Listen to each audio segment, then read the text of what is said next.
석주 이상용. 1858년 11월 24일 경북 안동군 분해면 신세동 현 안동시 버풍동 임청각에서 아버지 이승목과 어머니 안동권씨 사이에서 3남 3녀 중 장남으로 태어났다. 본관은 고성, 자는 만초, 호는 석주, 초명은 상희, 이명은 개원이다. 1872년 안동 천절리에 사는 의성 김씨 진린의 장녀 우락과 혼인하여 슬하에 아들 준영과 딸 하나를 두었다. 고성 이씨가 안동에 자리잡게 된 것은 19대조 이증 때부터였다. 이증은 김종직의 문화로 영산현감으로 있던 중 1455년 수양대군 후일의 왕위 찬탈 소식을 듣고 관직을 버리고 안동으로 내려왔다. 그 후 18대조 이명이 의흥현감직을 버리고 안동에 지은 99칸 대저택이 바로 임청각이다. 어려서는 한학을 수학하였고 14세 되던 해 결혼하였다. 결혼 1년 만인 1873년 아버지가 돌아가시자 할아버지 밑에서 성장하며 집안의 가장 역할을 하였다. 1876년 할아버지의 뜻에 따라 퇴계 항맥의 거두인 서산 김흥락에게서 가르침을 받으며 정통 유생으로 성장하였다. 1884년 정부에서는 조선의 전통 의복을 서양식으로 개조해 입으라는 이른바 갑신변공령을 반포하였다. 이에 동료 유생들을 모아 상의한 끝에 자신이 초안을 잡은 반대상 소문을 정부에 올렸다. 28세 되던 1886년 과거에 응시하였으나 낙방하였다. 이때 탐관 우리들의 부패 현장을 목격하고 다시는 과거를 보지 않기로 결심하고 1년간 전국 각지를 돌아다녔다. 1894년 할아버지가 돌아가시자 3년상을 치를 생각으로 선산이 있는 도곡마을로 들어갔다. 이곳에서 군사학을 연구하고 무기를 고안하는 데 심혈을 기울였다. 그 결과 병법서인 무감을 저술하고 화살을 잇따라 발사할 수 있는 연노를 새롭게 고안해 더욱 빠른 속도로 나갈 수 있도록 만들기도 하였다. 1895년 8월 명성황후 시해 사건과 11월 단발령 반포를 계기로 전국 유생들이 분노하였고 그 분노는 의병운동으로 전개되었다. 안동에서도 외숙부 권세연이 의병부대를 조직하여 활동하였다. 이 소식을 전해 듣자 상중이라도 가만히 있을 수 없다는 생각에 도곡마을을 떠나 본가 임청각으로 돌아왔다. 귀향 후 외숙부와 연락을 통해 안동의진의 재기를 도우며 고성이씨 문중을 대표해 의진의 활동 자금으로 500냥을 기부하였다. 1904년 러일 전쟁이 일어나자 서울에서 조직된 의병 조직 충의사에 가담하였다. 보다 철저한 준비를 위해 가야산에 의병기지 건설을 추진하였다. 1905년 11월 17일 일본의 강압으로 을사늑약이 체결되자 다시 가야산 진지 구축 작업에 박차를 가하였다. 1907년에는 이강년 의진의 활동을 독려하고 지원하는 일에 매달리는 한편 1만 냥의 자금을 마련하여 1908년 초 동지 이규홍에게 보냈다. 이 돈은 가야산의 기지를 구축하고 무기를 구입하여 장정을 모아 훈련시키는 데 사용되었다. 그러나 이 사실을 알아차린 일본군의 습격으로 많은 의병이 죽고 진지는 파괴되고 말았다.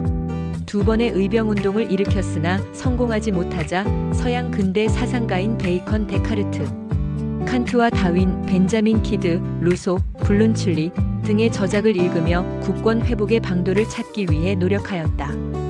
이즈음, 유인식, 김동삼, 김우병 등이 안동의 신식교육기관인 협동학교를 설립하였다. 의병운동에 몰두하고 있던 시기라 적극 가담할 수 없었지만 학교 설립과 운영을 적극 지지하며 자금을 지원하였다.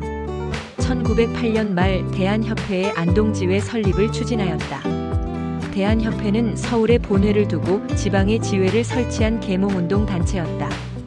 그러나 전통적인 안동 유림들은 대한협회를 인정하지 않았다.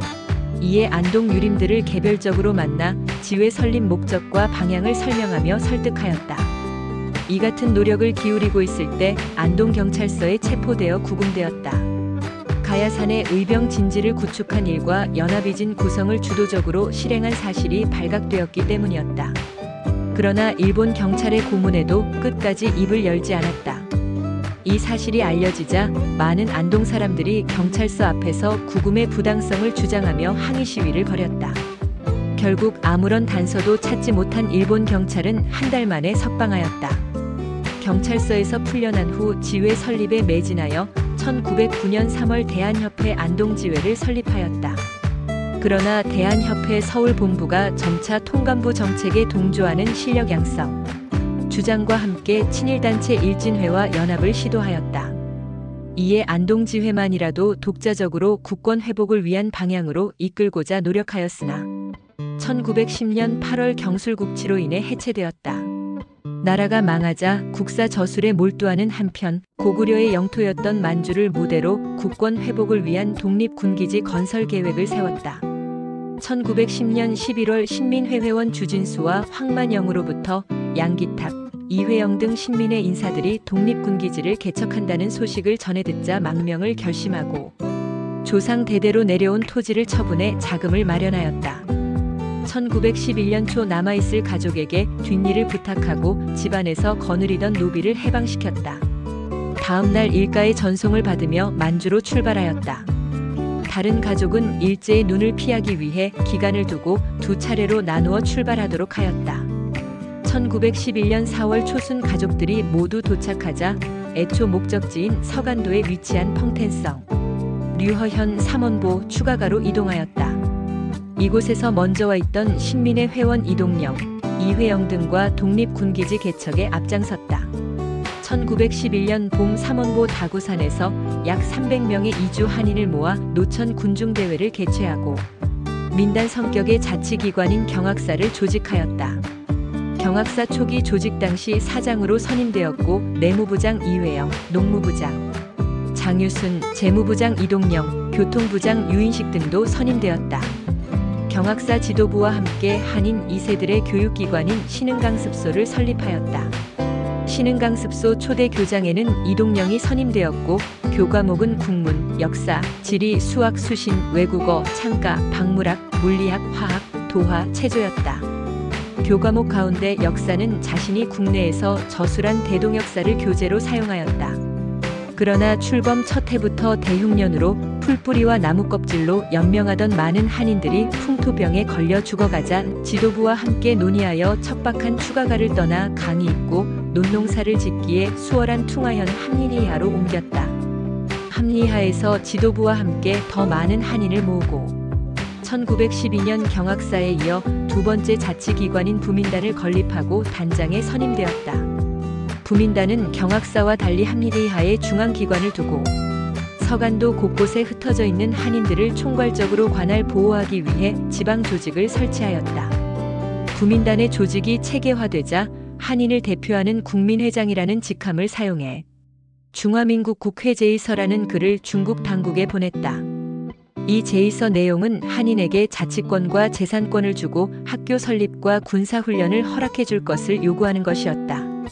제의서 제출 후 아들 준영을 시켜 고향 안동의 전답을 팔아 마련한 자금으로 삼통하라는 강이 흐르는 습지를 중국 당국에 비교적 싼 값에 빌려 집단 수전 농업을 실시하였다. 그리고 이를 이끌어 갈광업사라는 단체를 조직하였다. 서간도가 한국보다 훨씬 춥다는 것을 생각해 위도가 비슷한 일본의 홋카이도와 아오모리의 벽실을 구해 파종하도록 하였다. 아울러 농기구를 제작할 수 있는 철공장을 만들고 신성호라는 금융기관을 만들어 수확된 곡식을 저축하였다가 궁핍할 때 찾아가 소비할 수 있도록 하였다.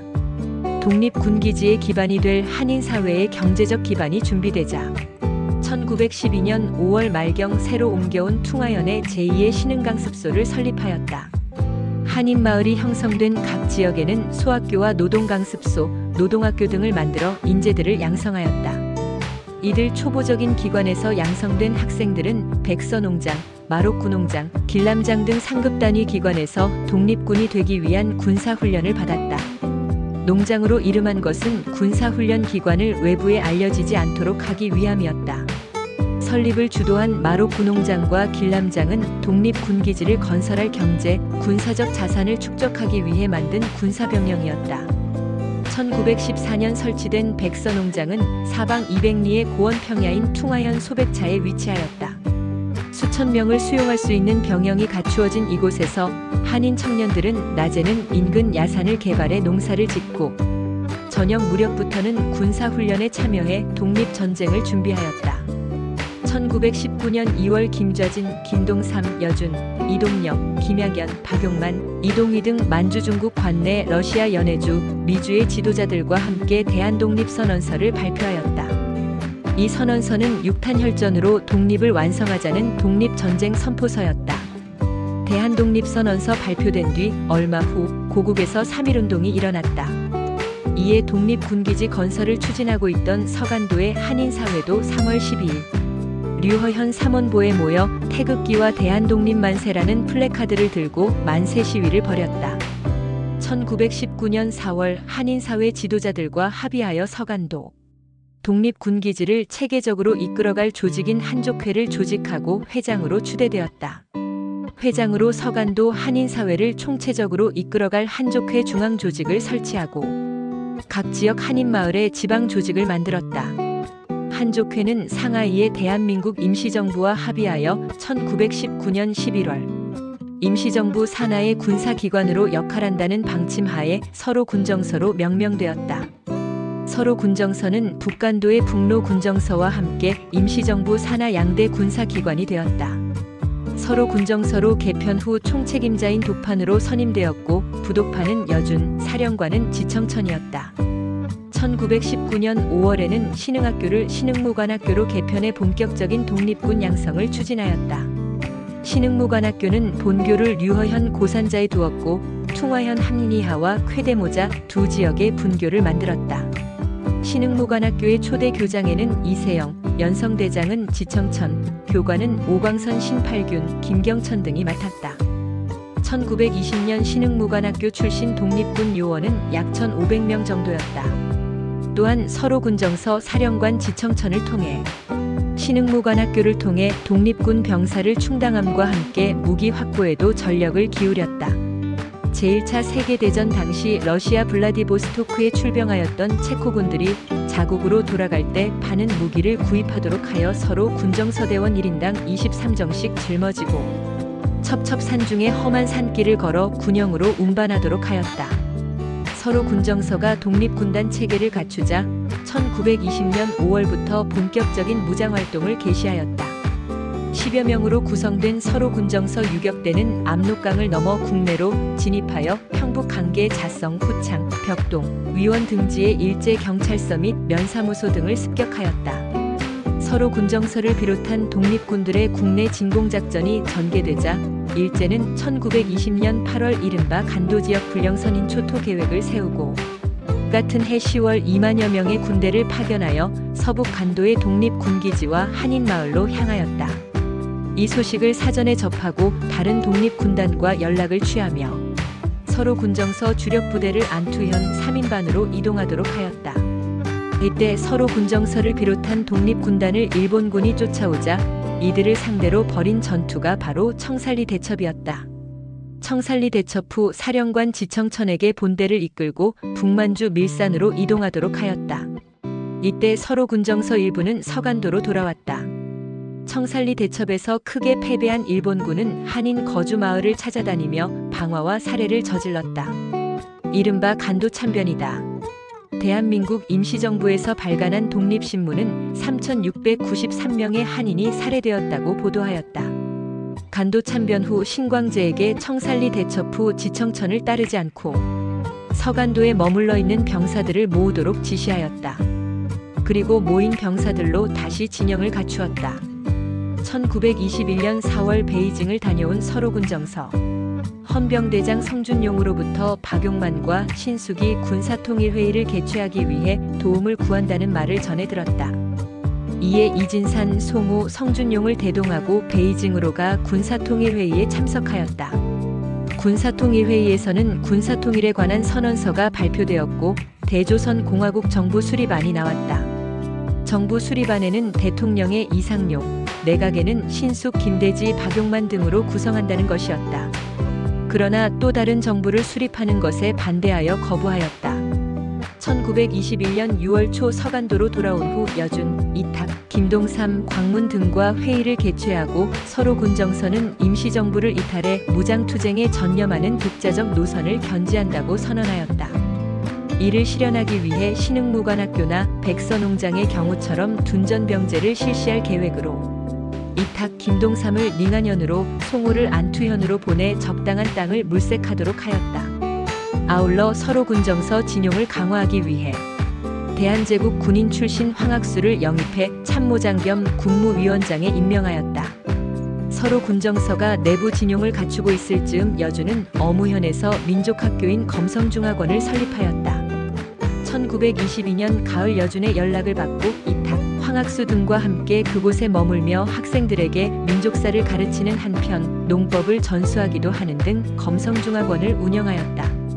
1923년 남만주 독립군단 통합단체인 대한통일부가 대립 분열되자 그해 11월 김동삼의 요청으로 남만주 독립운동 지도자들을 화대년으로 불러 모아 회의를 개최하였다. 이 회의에서 새로운 군정서를 만들기로 합의하고 새로운 군정서를 조직하여 만주 한인을 통치하기로 하였다. 또한 자신이 군정서 독판을 부독파는 여준 정무청장은 이탁으로 선임할 것을 의결하였다. 그러나 이 의결 역시 내분으로 결실을 보지 못하였다. 1924년 11월 남만주에 새로운 통합 독립운동단체인 정의부가 조직되었다. 정의부 성립 후 1925년 초 67세를 맞이하자 뒤에서 한인사회를 뒷받침하는 역할을 하겠다고 하며 특정한 직책을 맡는 것을 사양하고 조직의 방향을 제시하는 큰 어른으로 대접받았다. 1925년 5월 임시정부 내무총장 이유필과 법무총장 오영선이 만주로 왔다. 이들은 북만주 독립운동단체인 신민부와 정의부의 대표들을 만나 임시정부를 지원해 줄 것을 요청하였다. 그리고 정의부에서 천거하는 인물을 임시정부의 초대 국무령에 선임하자는 안을 제시하였다. 정의부 중앙행정위원회 위원들의 천거로 1925년 8월 하순 임시정부가 있는 상하이로 갔다. 임시정부 인사들과 협의를 마치고 9월 24일 3일당에서 임시정부 국무령에 취임하였다. 임기 3년의 국무령제는 대통령제의 단점을 보완하기 위해 만든 제도로 임시정부를 책임지고 이끌어가는 최고의 자리였다. 취임식이 끝난 후 10월 10일과 12일 양일간 임시정부를 비롯한 각계 인사들과 협의해 이탁, 김동삼, 오동진, 윤세용, 현천묵, 윤병용, 김좌진, 조성환, 이유필 등 9명을 국무위원으로 임명하였다. 이들 중 이탁, 김동삼, 오동진, 윤병용은 정의부, 김좌진, 현천묵, 조성환은 신민부, 윤세용은 참의부 소속이었고 이유필은 임시정부에서 계속 활동한 인물이었다. 만주에서 무장투쟁 경험을 갖춘 인물들이 임시정부의 주축이 된 것이다. 그런데 만주의 인물들이 취임을 거부하였다. 이유는 정의부 내부에서는 행정기관인 중앙행정위원회와 입법기관인 중앙의회 간에 국무령 취임에 대한 의견이 엇갈려 갈등이 일어났다. 중앙의회가 정의부 인물을 의회의 의결을 거치지 않고 행정위원회 독단으로 임정의 국무령으로 천거하고 취임하도록 한 것을 문제 삼은 것이다. 또 참의부는 정의부나 신민부와 달리 윤세용 한 명만 국무위원에 임명된 것이 불만이었다. 참의부의 불만은 참의부 교육위원 박희곤이 임시의정원 의원 여운형을 구타하는 사건으로까지 확대되었다. 박희곤은 여운형이 국무위원 구성에 영향을 미쳤다고 생각하고 구타하였던 것이다. 이런 일이 벌어지자 자신이 치밀하지 못하였음을 반성하고 1926년 2월 만주로 돌아오고 말았다. 만주에서도 일제의 마수가 점차 강화되고 확대되자 젊은 동지들의 힘을 의지해 각지를 전전하던 중 1932년 5월 12일만 74세의 나이로 지린성, 쉬라년 소고전자에서 운명하였다. 국토를 회복하기 전까지는 내 유고를 고국에 싣고 가지 말고 우선 이곳에 묻어두고서 기다려라라는 유언에 따라 소고전자에 가묘를 썼다. 1938년 조카 광민이 동취원창으로 이장하였다. 유해는 1990년 10월 11일 중국에서 대전의 국립묘지로 이장되었다가 1996년 5월 서울 동작구의 국립묘지 임시정부 요인묘역에 안장되었다. 저술로는 석주유고, 석주유고 후집 등이 있다. 대한민국 정부는 1962년 건국 훈장 독립장을 추서하였다.